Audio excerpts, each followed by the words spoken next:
a very affordable scooter. Now, I've walked away from a lot of affordable scooters because typically they're not that good. But this is Segway we're talking about, and Segway is the trendsetter. They are the ones that raise the bar. This is the most affordable scooter from Segway that I've reviewed. So if you've been waiting to pick up a Segway, the E2 Plus could be the one. Most scooters in this price range top out between 10 to 15 miles per hour. Double tap the power button to change between the speed modes. This is walk mode, and it is legit walk mode. 2 miles an hour. Drive is 13, and sport mode is 16. I hit 16 miles per hour. That makes the E2 Plus the fastest scooter in this price range.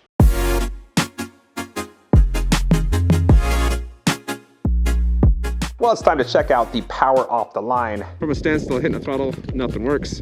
A small kick, and woo, there we go, wow. It's actually got a better acceleration than I was thinking. There's 10, 13, come back here, UPS. Correction, USPS. I forgot an S in there. Anyways, I was actually impressed with the acceleration. It was faster than I was expecting. Then cruising at 11 miles an hour, if I release it, power cuts right off, those regens kick in, and it slows you pretty quick. And then re-engaging, power comes on right away. You do have cruise control on this, so once you maintain a certain speed for about 5-6 seconds, you'll hear a beep. There we go.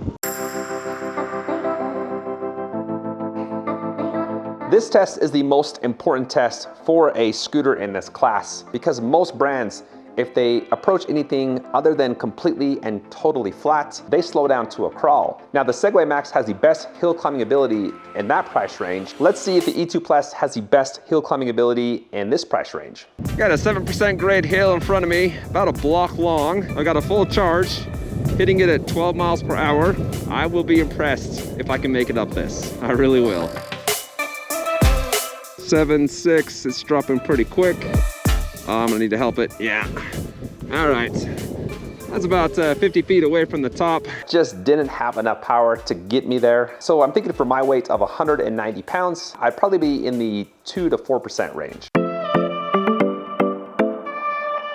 You got a lot of stopping power for the weight of the scooter with the regen brakes and then also the rear drum brake. When I first release the throttle, it's gentle and then it slowly builds. And then once you're almost stopped, it releases, and then I'm just coasting. And then when you combine that with the drum brake, here we go, topping it out.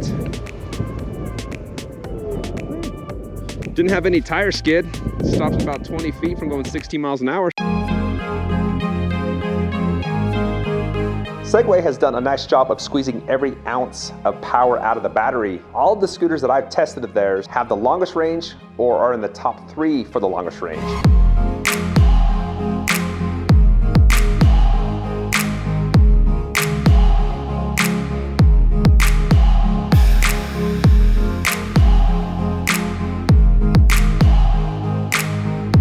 That wraps up the range test. My app recorded 8.38 miles with 142 feet of elevation gain. 8.5 isn't bad. I think this is more designed for smaller riders. 190-pound rider, 8.5 miles, I'm okay with that. If you're a smaller rider, they say you can get up to 16 miles.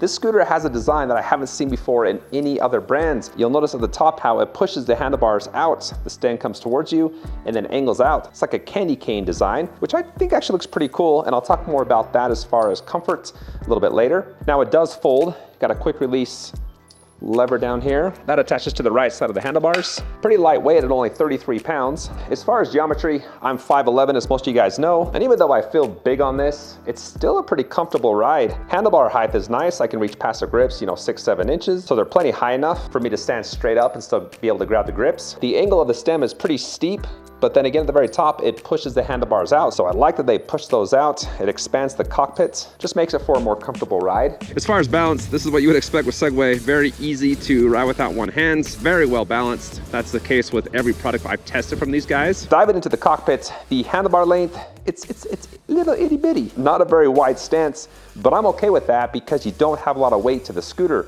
It's very narrow, it's slim, And so the handlebar length actually matches the frame. Handling is what you would expect for a lightweight scooter. Light and easy. I think they really designed this for smaller and lightweight riders. You know, this is something that you might get your kids. The handling would probably be better for them than it would for me, being a little bit taller and bigger. The overall feel, you know, things like noises, vibrations, things like that, there's just nothing. It feels much more expensive than it actually is. Moving on to the grips, those are standard Segway grips. Seen those on every one of their scooters. They're textured, they don't move, they feel nice. I like the design of the deck that is one single piece. It just looks sleek, looks nice. You're not gonna have a huge deck for something like this. You really don't need like a super wide stance. It doesn't go that fast, it's a very slow takeoff. So you can pretty much stand straight up and go full throttle and be just fine. If there was a secret sauce about this scooter, it would be the tires. I was almost done with the review and I thought that they had air-filled tires because the ride was awesome. I wasn't getting the vibration in the feet or in the eyeballs like you do with solid tires.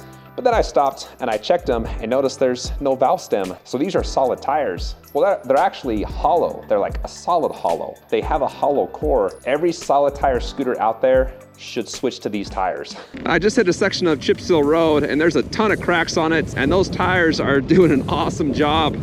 I can feel a little bit of vibration, but not nearly as much as I thought I was going to. You can easily ride roads like this and your feet wouldn't go numb as you put the miles on. Moving on to the LCD screen, hit the power button once to turn on the headlights. Then with each Segway, it does have an app, so I've already got it connected. Shows you how far you went, the battery life, total odometer, and then you got cruise mode, energy recovery. You can set that to weak, medium, and strong. Those are your regen brakes. You can also change the starting speed, so how much of a kick, how fast you need to be going before the power comes on. That's set to 3, 4, or 5 kilometers. Then you got lighting effects, so tail light settings, flash from braking or braking headlights, and then the glow lights. A lot of stuff you can do here, breathing lights, flowing lights, rainbow lights. If you get bored of what lights are on there, then you got options to change that. And then in the app, you can turn off those lights. As far as riding this in the weather, in bad conditions, it's got an IPX4 waterproof rating, a 1-year warranty, and free shipping in the lower 48.